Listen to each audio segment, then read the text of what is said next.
యేసు ప్రభు వారి రహస్య రాకడ తర్వాత భూమి మీద 7 సంవత్సరములు శ్రమలు ప్రకటన గ్రంథము 6 నుండి 19వ అధ్యాయం వరకు చూడవచ్చు. 6వ అధ్యాయం నుండి 11వ అధ్యాయం వరకు మొదటి 3.5 సంవత్సరాలుగా, 12వ అధ్యాయం నుండి 19 వరకు చివరి 3.5 సంవత్సరాలుగా చెప్పవచ్చు. 7 ఏండ్ల శ్రమల కాలంలో ముద్రల తీర్పులను చూచాము, బూరల తీర్పులు చూస్తూ ఉన్నాం. 7వ దూత బూర ఊదిన తర్వాత జరుగు సంఘటనలను 13వ అధ్యాయంలో ధ్యానిస్తూ ఉన్నాం. గత వీడియోలో ప్రకటన 13వ అధ్యాయము మొదటి వచనంలోని కొన్ని విషయాలు ధ్యానించాం. సముద్రము నుంచి వచ్చిన మృగము అంత్యక్రీస్తని, ఈ మృగమునకు 7 తలలు 10 కొమ్ములు, కొమ్ములపై కిరీటములు ఉన్నట్లు చూచాం. తలల మీద దేవదూషణ పేర్లు ఉన్నట్టు చూచాము. ఈరోజు ఈ వచనంలోనే మరికొన్ని విషయాలు తెలుసుకోబోతూ ఉన్నాం. ప్రకటన గ్రంథము 13వ అధ్యాయము మొదటి 10 వచనాల ధ్యానానికి దానియేలు గ్రంథము 7వ అధ్యాయము, ప్రకటన గ్రంథం 17వ అధ్యాయం చదువుట, ధ్యానించుట అత్యంత అవసరం, గ్రహించగలరు. 1. ఈ క్రూర మృగము సముద్రంలో నుంచి వస్తుంది. ఈ క్రూర మృగము మృగం కాదు, మృగము లాంటి క్రీస్తు విరోధి లేదా అంత్యక్రీస్తు.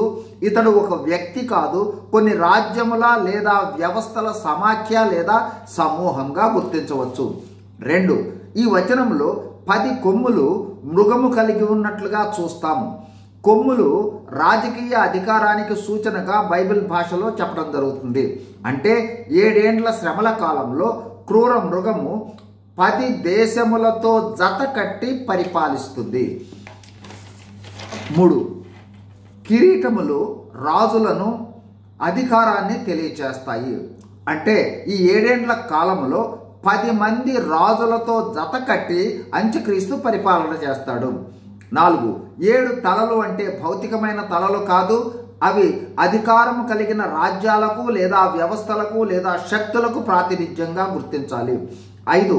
ఈ తలల మీద ఉన్న దేవదూషణకరమైన పేర్లను బట్టి అవి దేవునికి, దేవుని ప్రజలకు వ్యతిరేకమైనవి అని గుర్తించాలి. 6.